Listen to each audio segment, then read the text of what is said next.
Attention, sujet qui fâche, sujet qui tâche. La création de l'État d'Israël. Alors déjà, juste pour le plaisir, vous savez ce que c'est ça? Ça, c'est le drapeau. Et vous savez ce qu'il représente? Eh ben, je vais vous le dire. Ça, c'est l'État d'Israël. Et ça, c'est les deux fleuves, le Nil et l'Euphrate. Reste bien jusqu'à la fin de la vidéo parce que je vais te filer un détail qui va te faire halluciner. On est parti? Allez.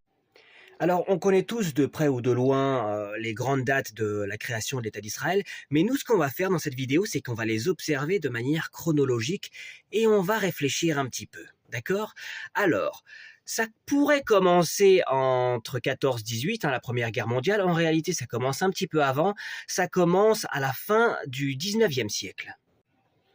Le mouvement sioniste tel que formalisé par Theodor Herzl a vu le jour avec la publication de son ouvrage L'État des Juifs en février 1896.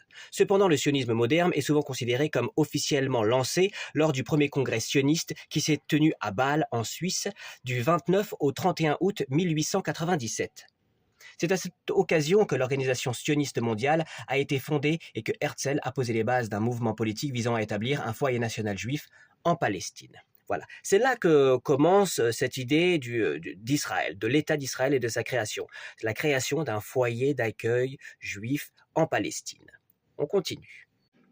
Alors, 15 ans après la création de ce projet sioniste par Herzl, il y a ce que tout le monde connaît, à savoir la guerre 14-18. C'est pendant cette guerre que Lord Balfour va faire une déclaration. Il va demander un effort de guerre aux Juifs. En réalité, pas aux Juifs qu'il y avait en bas de chez toi à l'époque. Non, aux puissants. Il va demander un effort de guerre à Rothschild, au banquier. Il a besoin d'argent parce que la guerre coûte excessivement cher. Nous sommes en 1917, le 2 novembre, et cet effort de guerre va être motivé par la déclaration Balfour, qui a été envoyée par Arthur Balfour, donc le ministre britannique des Affaires étrangères, à Lionel Walter Rothschild, un dirigeant de la communauté juive britannique et figure importante du mouvement sioniste. Donc c'est pas pour rien que c'est à lui qu'il a envoyé cette déclaration. En réalité, quelque part, cette déclaration, ça veut dire « je vous vends la Palestine » et que je ne possède pas tout à fait encore, donc il faut qu'on continue.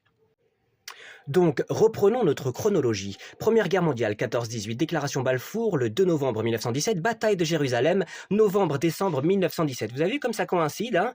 Lord Balfour se dit favorable à la création d'un foyer juif en Palestine, et en novembre 1917, bataille de Jérusalem. Alors, on va tout de suite sur Wikipédia pour savoir de quoi il s'agit.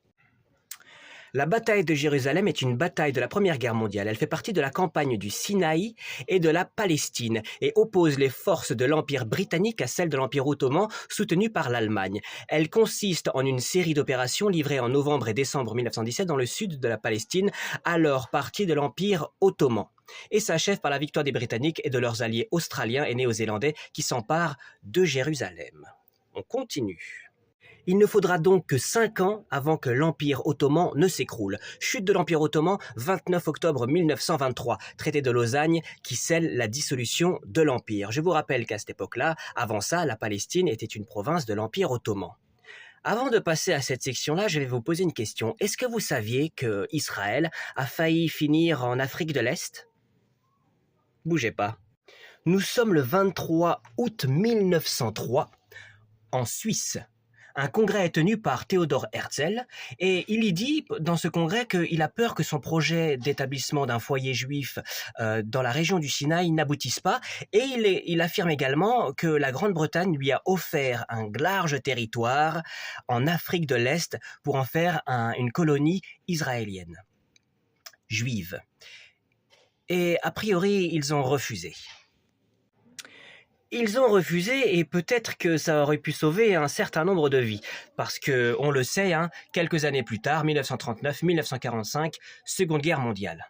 Alors, la Seconde Guerre mondiale, elle est marquée par deux mots, la Shoah et l'Holocauste. La Shoah, c'est un terme qui a été créé spécialement pour ce crime de masse, et l'Holocauste, c'est un terme qui a beaucoup plus de signification, et on va y revenir juste après.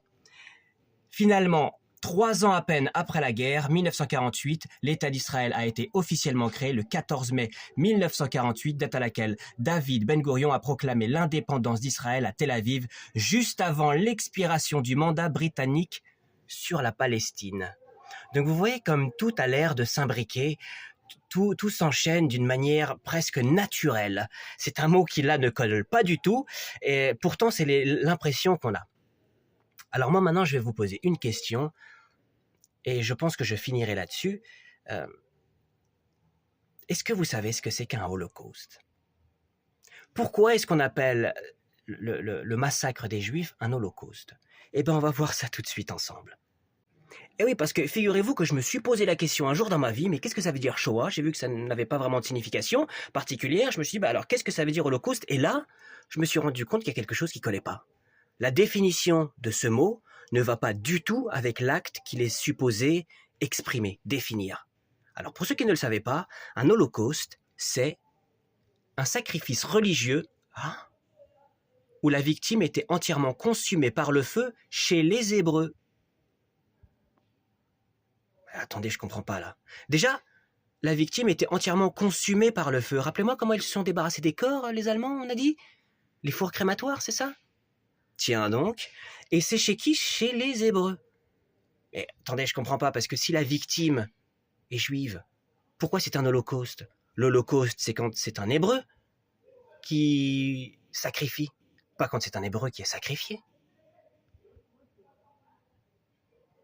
Je vous laisse là-dessus.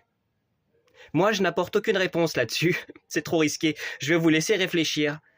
Est-ce que vous le saviez? Vous pouvez me le dire en commentaire. Vous pouvez faire tourner la vidéo, mais ça risque de me poser des problèmes. Non, mais il y a quelque chose là. J'avais pas envie de mettre un coup de pied dans la fourmilière, mais que voulez-vous?